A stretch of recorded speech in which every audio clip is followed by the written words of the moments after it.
Professor Navrotsky, it's a pleasure and honor to have you with us.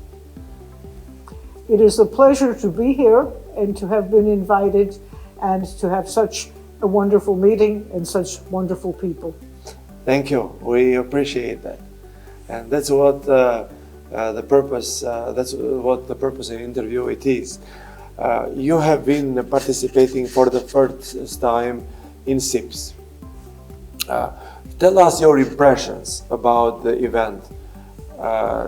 Things that you see differently, that we do differently, any of your impressions?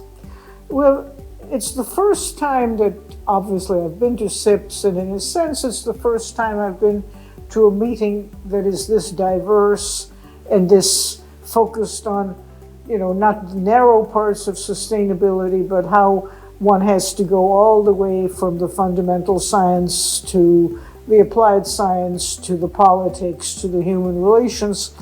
And I found it fascinating because, of course, I would go to sessions and talk to people that I would otherwise probably not do because one is always busy. So I think it's been a very enriching meeting for me. Thank you. That's what we want to hear. We have Navrotsky International Symposium on Geochemistry, a symposium dedicated to you, bearing your name, with people coming from all over the world to honor you. How you feel, and this is exactly on your 80th birthday. Yeah, well, it's not exactly on my 80th birthday, but it's the year of my 80th birthday. The birthday came and went almost 6 months ago, as such things happen. But I think, I am in some way shocked and staggered, how much people think of me, and not just of my science, but of me as a person, and how people say that, 10 years ago, 20 years ago, 30 years ago, I interacted with them, and in one way or another, I helped them or inspired them, because for myself, it was always in a day's work. You meet a lot of people, and, you try to obey the Hippocratic Oath, do no harm. And, maybe do some good. There's no guarantee that you do some good, but I think I've interacted with a lot of people, and it's a pleasure having so many of them come back to honor me at this symposium. And we've had honors at 2 other symposia, one at the Goldschmidt Geochemistry Conference, which was in Lyon, France in early July, and the other was at the CalFAT, Calculation of Phase Diagrams meeting, that was in Boston, or rather Cambridge, earlier this year. And the good thing is it's all different people. So a lot of the people from Europe and Asia who could come to this did not come to the other meetings. And it's good to see old friends and old students, and of course, meet new people as well. So I think it's been, it's made me feel very, very good, very, very proud, and perhaps how kindly people think of me in a way is a surprise, because you don't stop to think about, you know what your scientific reputation is, in general what you're doing, but to stop and think what people really think of you is a luxury that, that you don't do except at something like this. Wow, perfect. Well, you are being respected also as a human being. So this is very important, as you say. Also, you created a new center for materials of the universe. Yeah. And because of this initiative, and also this not comes out of the blue, it comes from your previous experience and previous work. So because of this and previous experience, you were awarded International Life in Universe Award. How you feel about that? Well, again, the award was a surprise, and I think the large number of awards that different people got, each one was a surprise to the individual, and each award was really, tailored for the particular individual and what they've done. So you guys did a lot of thinking about it, and I think it made all of us feel, very, very good, very wanted, very appreciated. Yes, thank you very much. It's kind of rewarding when you think, and that's true. We did a lot of work and a lot of thinking. It's a lot of work. I mean, perhaps I should say a little bit more about the center and about my move 4 years ago. So, as many people know, I started my faculty career at Arizona State University in Tempe back in 1969 as an assistant professor, and I did very well there. And we started all sorts of research, and we began to work with other people, particularly Leroy Eyring, to build what at the time they called the Center for Solid State Science. And then in 1985, Princeton University recruited me, and I decided, well, I should try to see what it's like to be a Princeton professor. So I went there and stayed there about 12 years. And then I went to the University of California, Davis, where I stayed, it's horrible to think, 22 years, time flies. And then I came back to Arizona State to visit for a variety of reasons, including a memorial service for a colleague of mine at ASU who retired, moved away to Ashland, Oregon to take advantage of all the cultural activities, and got Alzheimer's and died rather quickly. So the thing to learn there probably is do not retire. Anyway, that was in his honor, and I started talking with people, and several of us sat around at a friend's house drinking something fairly strong till about 3 in the morning. And the idea of my coming back to Arizona State sort of materialized, and the question was, what can we do that's different? And Arizona State has always had a lot of geochemistry, a lot of geology. Now it has a tremendous planetary science initiative. So the notion of materials of the universe came by. Well, what is materials of the universe? It's two things. Universe is made of materials, that's no surprise. But basically it is the properties of those materials that enable planets to evolve. And it is, in a sense, planetary evolution, the properties of planets, our own planet, solar system, exoplanets, is the biggest inverse problem in material science, in the sense that a forward problem is here's a material, here's a beer can, what's its properties? An inverse problem is here's some properties, is it a beer can? And in a sense, when you observe properties of planets, it's an inverse problem because you learn a little bit. Hopefully in the future you will learn more, but in a sense, getting the materials properties to tell you how the planet may have formed, how it may have evolved, it is the most challenging inverse problem in material science. At the same time, if we're going to do space exploration, if we're going to mine on the moon or whatever, one needs to understand the properties of materials, the properties of materials in space. One needs to make new materials. So the material science part of planetary science is really twofold. It's to understand planets and to let us function in a planetary atmosphere. Let us function as we will be away just from our own planet. Let us understand what we need. So those things together have to bring material science and planetary science. I don't call it geoscience anymore, I call it planetary science. Bring it together, because the materials people sometimes don't know too much about planets, and the planetary people don't know enough about materials. So our plan for the center is to basically bring those people together and educate them, educate the students. And then at the same time, I and a gentleman who was a PhD of mine, again, 25 years ago at Princeton, we put together a proposal for a large high-pressure center with really unique, what we call multi-anvil equipment that generates high pressure, not quite to the center of the Earth, but almost to the core mantle boundary, and lets one do material science experiments. And we put in a grant proposal to National Science Foundation, and to our amazement, we got it funded to the tune of $13.7 million, and we're now building this center, which we call FORCE. And FORCE, essentially, it's a little bit of a made-up name. FORCE, of course, is high pressure, but we call it Facility for Open Research in a Compressed Environment. It's going to have the equipment, it's going to have the staff, it's going to attract people to come and do the experiments, it's going to attract people to come and, think about the new science that can be done, that particularly bridges planetary and materials issues. And the new labs are almost finished. By January, they will be finished enough that we can begin to do new experiments. So I think the 4 years that I've been at ASU, have been very productive, both in terms of MOTU, Materials of the Universe initiative, and now in terms of the high pressure. So I'm pretty happy. Yeah, you should.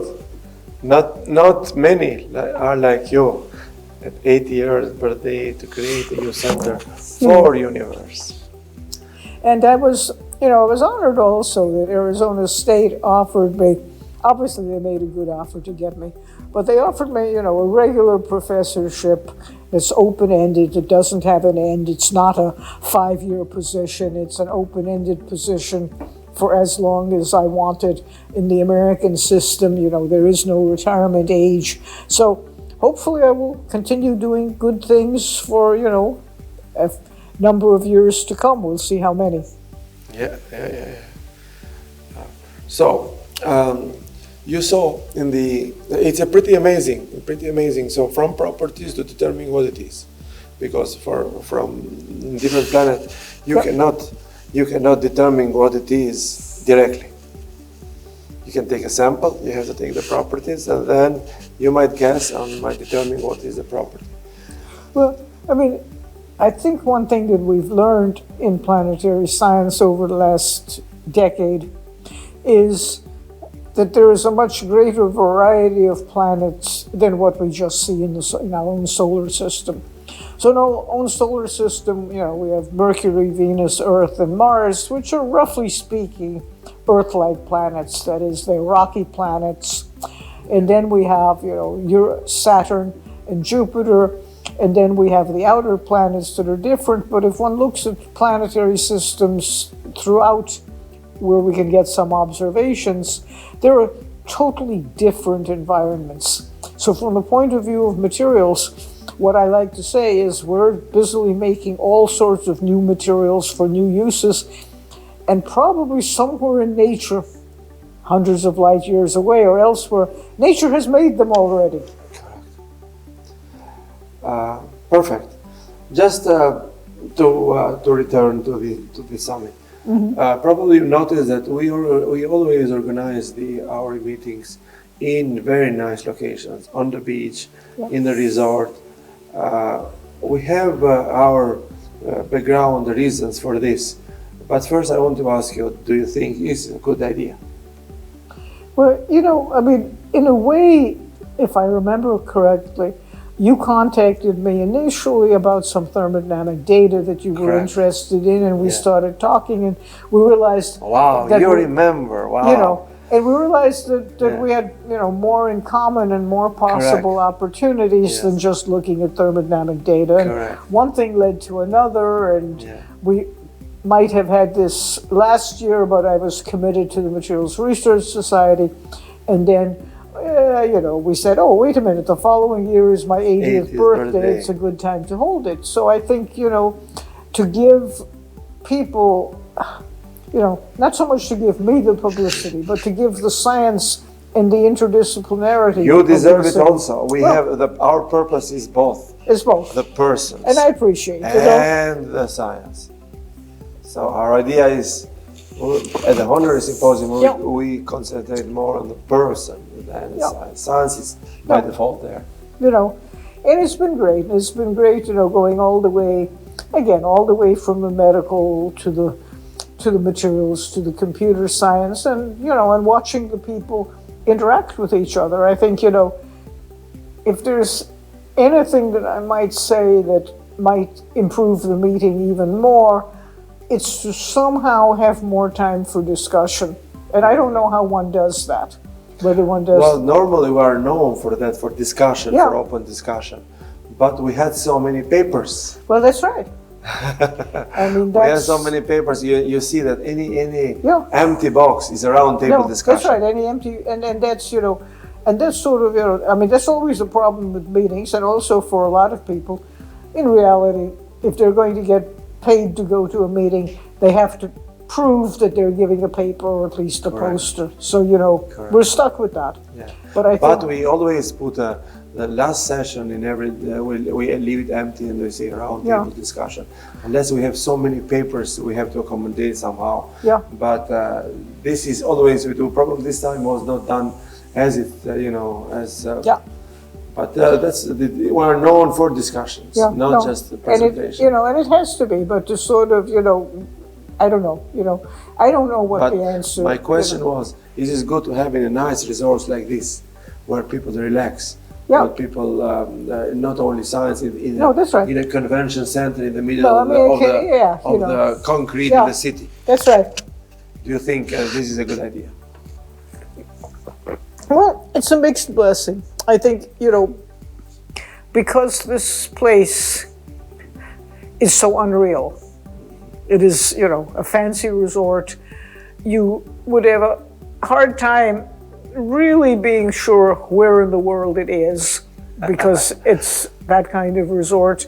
And I think, and of course, we did go on a couple trips, but somehow, I don't know how one does it, but seeing more of the real life of the place that you go to would be good. Maybe even having a day where one interacts with the local schools, with something where you're actually interacting with people in the local place that are, not necessarily interested in the same things as you are, but interested in science progressing and education progressing. Because, if I ask, what has this meeting done for Panama, other than brought money? A lot. I'm not sure. Because we invited for free many students. Yeah. So many students came. Yeah. Many scientists from organizations that sponsored art came for free. Yeah. To attend for free, so they didn't pay anything. Yeah, and this is, and this is good. But, if there's, in the future, if there's something even more that one can do to involve a greater variety of local people, and I don't, I have a question, I don't have an answer to how to do it. Sure, but we tried this time. We offered up to 50, I think, or more, from students and from organizations. So they came. Yeah, and and it was good. I mean, I met a lot of young people, of course, students and so on, but also I met a lot of, of the professional people and some of the industrial people and so on, which, which again, you don't do unless you're put in an environment like this. So, Yeah, that was my question. So in the environment, it's good to be, it's productive in ideas when you are relaxed, when you enjoy with your friends. You think that the same? It's okay. I don't know. To me, something was missing, and maybe what was missing was some sort of, I don't want to say more organized social hour, because you can't organize social hours, but some environment where people are really standing around with their drinks and getting to know each other. Well, that's why you had dinner every night. Yeah, you have the dinner events. Every night, the show every night. Yeah, but the dinner events, by the time people sit at a table, they don't move anymore. They talk to the people at the table. So something, I don't know. I mean, the old-fashioned cocktail hour is not very nice either. So I don't have an answer, but I have a feeling that as good as it was, there could be even more interaction, but I'm not sure how. So, well, we are known for the highest degree of interaction because, in other meetings, you don't have dinners and shows every night. No, that's right. We are the only one in the world, and this is the and this is, for the network. And the other thing that is very nice, at a place like this, is the fact that everything is all inclusive. Correct. It's very nice because it eliminates, it eliminates always the question of, well, should I buy another drink? Correct. Should I have a dessert? If everything's included, then it eliminates one of the stresses that one otherwise has. So I thought was very nice. And then we do it all the time. Even if the hotel are not inclusive, we create a package, all inclusive. So this is our standard. Yeah. And this is for that, to people to enjoy. No, If this they is don't good. want to spend anything Yeah. from your pocket, Well, they you know, are I mean, free. this is obviously the first SIPS I have been to, so, you know, you know, so I can't compare and I can't say, you know, are all of the meetings similar? Are they different? So what are you going to do next year? Same in Crete, Greece. Always is the same. The Yeah. subject always is the same. Is always Yeah. sustainability. So next year it's in Greece? In Crete. Oh, in Crete. In Where? Crete. In Hania? Crete. Close to the capital. It's called. I forgot the name. No, I was at a wonderful conference in Crete probably, 25 years ago that was held in their big, you know, well, at the edge of their big city, Hania. Okay. And it was very good. Yeah, that will be there. Then you are invited. Yeah. We can have another geochemistry for material or materials for universe. No, we have to, you know, but we have to think about a theme that, you know, that makes sense then. Yeah, you Yeah. suggest. No, but You're, you know, you're free. You are welcome to suggest. I think that's a good point that, you know, that thinking of surfaces and interfaces, because again, that brings obviously the biological and the materials. We and have everything. already a symposium on coating and surfaces in extreme environment, Yeah. but probably we can extend it more in. Yeah, and it's an area that there's good modeling and so on. So, you know, I mean, you know, to say, what should I say? Yeah. You know, surfaces from biology to electronics. Oh, okay. Yeah, Okay. yeah, one could think about, you know, Yeah, the sure, right sure. sort of people for that. Extended in biology. Yeah, So that's basically what the question for this. It is to see your opinion, how you feel. So at the end of the day, what is the Yeah. takeaway when you go Yeah. home? and you know, and again, I mean, you know, certainly we all enjoyed the Nobel laureates, not just because they're Nobel laureates, but because they are, on the whole, very smart and very generous people. You know, what you felt with it is that they were giving of themselves. They were not just saying, here I am famous, look at me. Yeah. Correct. And that is a good example for people. It says, even if you reach the top of your field, here are the things, you know, here are things you need to be concerned about. Here are the sort of scientific, I guess I'll put it even differently, the continuity between science, technology, and the more humanistic parts of our action. I mean, I know, you know, I know that's what you're about, that's what SIPS is about, but it really, you know, it really showed up very well here. So again, you know, at this point, you know, I commend you. I think it works, and, you know, and basically, it has to work in a way that is not artificial. It has to work that it grows from everybody's human concerns. Correct. Okay then. Thank you very much. We really appreciate it. Good. And you are invited next year in Crete. We're going to be in touch. Okay. It's middle of October. Okay, not so end of maybe, November. you know, so let's, I mean, if we were to think of a, you know, of a group of organizers for this theme of, you know, of surfaces from, you know, I don't want to say from technology to biotechnology, from geochemistry to, you know, to biology. I mean, but maybe that's not, that may be a timely theme. Okay, sure. We're going to be in touch and we're going to determine together. Yeah. Thank you very much again. Well, thank you We so really much. appreciate And again, I It's an honor and apologize pleasure. that we got a little bit No, confused. it's okay.